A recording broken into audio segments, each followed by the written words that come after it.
ಹೊಸ ವರ್ಷಕ್ಕೆ ಕೆಲವೇ ದಿನಗಳು ಬಾಕಿ ಉಳಿದಿದ್ದಾವೆ. ಹೀಗಾಗಿ ನಗರದಾದ್ಯಂತ ಪೊಲೀಸರು ಹೈ ಅಲರ್ಟ್ ಆಗಿದ್ದಾರೆ. ಬ್ಯಾರಿಕೇಡ್ಗಳನ್ನು ಹಾಕಿ ವಾಹನಗಳನ್ನು ತಪಾಸಣೆ ಮಾಡಲಾಗ್ತಾ ಇದೆ. ಯಾಕೆ ತಪಾಸಣೆ ಈಗಿನಿಂದಲೇ ಅಂತ ಹೇಳಿದ್ರೆ, ಹೊಸ ವರ್ಷದ ದಿನ ಕುಣಿದು ಕುಪ್ಪಳಿಸುವಂಥವರು ಅನೇಕರಿದ್ದಾರೆ, ಕುಡಿದು ಕುಪ್ಪಳಿಸುವವರು ಅನೇಕರಿದ್ದಾರೆ. ಡ್ರಗ್ಸ್ ಜಾಲ, MDM ಈ ರೀತಿಯ ಮಾದಕ ವಸ್ತುಗಳು ಕೂಡ ದೊಡ್ಡ ಪ್ರಮಾಣದಲ್ಲಿ ಬೆಂಗಳೂರಿಗೆ ಬರುವಂಥ ಸಾಧ್ಯತೆ ಇರುತ್ತೆ. ಅದು ಹೇಳಿ ಕೇಳಿ ಹೊಸ ವರ್ಷಕ್ಕೆ ಕೆಲವು ಪಾರ್ಟಿಗಳು ನಡೆಯುತ್ತೆ, ರೇವ್ ಪಾರ್ಟಿಗಳು ನಡೆಯುತ್ತೆ. ಅಂಥ ಪಾರ್ಟಿಗಳಲ್ಲಿ ಮಾದಕ ವಸ್ತುಗಳನ್ನು ಪೂರೈಕೆ ಮಾಡಲಾಗುತ್ತೆ. ಹೀಗಾಗಿ ಹೊರಗಿನಿಂದ ಬರುವಂಥ ಎಲ್ಲ ವಾಹನಗಳನ್ನು ಪರಿಶೀಲನೆ ಮಾಡಲಾಗ್ತಾ ಇದೆ. ಎಲ್ಲ ಠಾಣೆಗಳ ವ್ಯಾಪ್ತಿಗಳಲ್ಲಿ ಪೊಲೀಸರು ಪರಿಶೀಲನೆಯನ್ನು ಮಾಡಿದ್ದಾರೆ.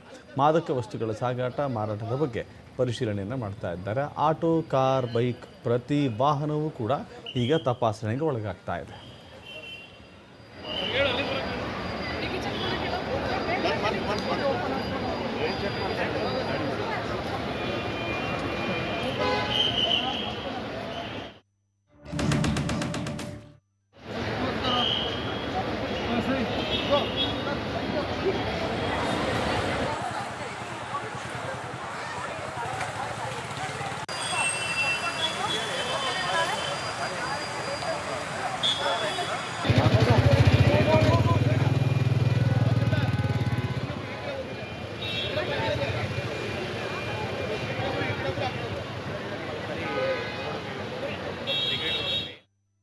ಪೊಲೀಸ್ ಕಮಿಷನರ್ ಸಾಹೇಬ್ ಆದೇಶದಂತೆ ಏನು ಸ್ಪೆಷಲ್ ಡ್ರೈವ್ ಈವ್ನಿಂಗ್ ಪೀಕ್ ಅವರ್ಸಲ್ಲಿ ವಿಸಿಬಲ್ ಪೊಲೀಸಿಂಗ್ ಮಾಡಲಿಕ್ಕೆ, ಪೆಟ್ರೋಲ್ ಇರ್ಬೋದು, ವೆಹಿಕಲ್ ಚೆಕಿಂಗ್ ಇರ್ಬೋದು, ಆಮೇಲೆ ಯಾರಾದರೂ ನಾರ್ಕೋಟಿಕ್ ಡ್ರಗ್ಸ್ ಅಥವಾ ಎಕ್ಸೈಸ್ ಆ ರೀತಿ ಕನ್ಸಂಪ್ಷನ್ ಮಾಡಿದಂಥ ಕೇಸ್ಗಳು ಇದನ್ನೆಲ್ಲ ಗಮನದಲ್ಲಿಟ್ಕೊಂಡು ಒಂದು 3 hours ಇದು ಟೈಮ್ ತಗೊಂಡು 2 hours ಟೈಮ್ ಡ್ರೈವ್ ಪಂಪ್ ಮತ್ತು ಮಾರಾಟ ಸ್ಟಾಕ್ಗಳಲ್ಲಿ ಕೂಡ ಚೆಕಿಂಗ್ ಮಾಡಿ ಏನಾದರೂ ವೈಲೇಷನ್ಸ್ ಇದೆಯಾ ಮತ್ತು ನ್ಯೂ ಇಯರ್ ಸೆಲೆಬ್ರೇಷನ್ಸ್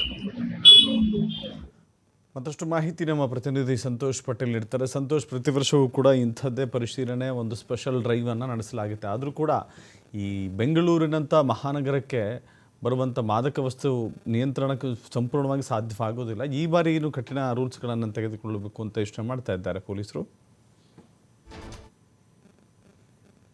ಇರುವ ಹಿನ್ನೆಲೆಯಲ್ಲಿ ಪೊಲೀಸರು ಸುಮಾರು 20 ದಿನಕ್ಕೂ ಮೊದಲೇ ಒಂದಿಷ್ಟು ಆಕ್ಟಿವ್ ಆಗಿರುವಂತದ್ದು. ಅದರ ಜೊತೆಗೆ ರೂಲ್ಸ್ ಗಳನ್ನ ಎಲ್ಲರೂ ಕೂಡ ಫಾಲೋ ಮಾಡಬೇಕು.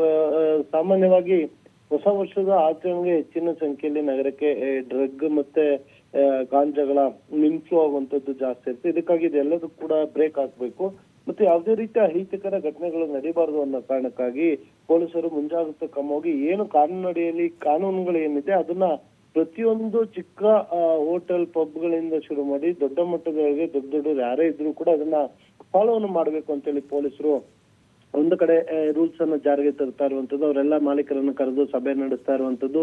ಆಯಾ ಸ್ಥಳೀಯ ಮತ್ತು ಡಿವಿಷನ್ ವೈಸ್ DCPಗಳಿಗೆ ಸೂಚನೆಗಳನ್ನ ಹಿರಿಯ ಅಧಿಕಾರಿಗಳು ಕೊಟ್ಟಿದ್ದಾರೆ. ಅದರಂತೆ ಕೆಳಹಂತದ ಅಧಿಕಾರಿಗಳು ಕೂಡ ಕೆಲಸವನ್ನ ಮಾಡ್ತಾ ಇರುವಂತದ್ದು. ಇದರ ಭಾಗವಾಗಿ ನಿನ್ನೆ ನಗರದಲ್ಲಿ ಸಂಪೂರ್ಣವಾಗಿ ಏನು ನೈಟ್ ಚೆಕಿಂಗ್ ಅನ್ನು ನಡೆಸಿರುವಂತದ್ದು. ವೆಹಿಕಲ್ಗಳಲ್ಲಿ ಯಾರ್ಯಾರು ಪಾನಮತ್ತರಾಗಿ ಡ್ರೈವಿಂಗ್ ಡ್ರೈವ್ ಮಾಡೋದಿರ್ಬೋದು, ಇಲ್ಲ ಗಾಂಜಾನ ಸಾಗಾಟನೆ ಆಗ್ತಾ ಇರುವಂತದ್ದು, ಯಾವುದೇ ರೀತಿಯ ಅಹಿತಕರ ಘಟನೆಗಳು ಆಗಬಾರ್ದು ಅಂತೇಳಿ ಈ ಚೆಕಿಂಗ್ ಅನ್ನ ಮಾಡ್ತಾ ಇರುವಂತದ್ದು. ಅಂದ್ರೆ ಪೊಲೀಸರಿಗಾಗ್ಲೇ ಆಕ್ಟಿವ್ ಆಗಿರೋದ್ರಿಂದ ನಗರದೊಳಕ್ಕೆ ಯಾವುದೇ ರೀತಿ ಇಂತಹ ಗಾಂಜಾ ಇರ್ಬೋದು, ಡ್ರಗ್ಸ್ ಇರ್ಬೋದು, ಇಂಥ ಮಾದಕ ವಸ್ತುಗಳ ಒಳಗಡೆ ಬರ್ಲಿಕ್ಕೆ ಅವಕಾಶವನ್ನು ಕೊಡಬಾರ್ದು ಅಂತೇಳಿ ನಾಕಾಬಂದಿಗಳನ್ನ ಹಾಕಿ ಎಲ್ಲ ಕಡೆ ಪರಿಶೀಲನೆ ಮಾಡ್ತಾ ಇದ್ದಾರೆ. ಮೊದಲು ಸಾಮಾನ್ಯವಾಗಿ ಬೀಟ್ ಸಿಬ್ಬಂದಿಗಳು ಪರಿಶೀಲನೆ ಮಾಡ್ತಾ ಇದ್ರು. ಆದ್ರೆ ಈ ಬಾರಿ ನಗರ ಪೊಲೀಸ್ ಆಯುಕ್ತರಾಗಿರುವಂತಹ ಶ್ರೀಮಂತ್ ಕುಮಾರ್ ಸಿಂಗ್ ಅವರು ಖಡಕ್ ಆಗಿ ಎಲ್ಲಾ ಆಯಾ ಡಿವಿಷನ್ ನ DCPಗಳೇ ಖುದ್ದು ನಿಂತು ಮಾಡಬೇಕು ಅಂತೇಳಿ ಸೂಚನೆ ಕೊಟ್ಟಿರುವ ಹಿನ್ನೆಲೆಯಲ್ಲಿ ಎಲ್ಲರೂ ಕೂಡ ಅವರೇ ಮಾಡ್ತಾ ಇದ್ದಾರೆ. ಅದ್ರ ಜೊತೆಗೆ ಇತ್ತೀಚೆಗೆ ನಾವು ನೋಡಿ ದಿಲ್ಲಿಯಲ್ಲೂ ಕೂಡ ಬಾಂಬ್ ಬ್ಲಾಸ್ಟ್ ಕೂಡ ಆಗಿತ್ತು.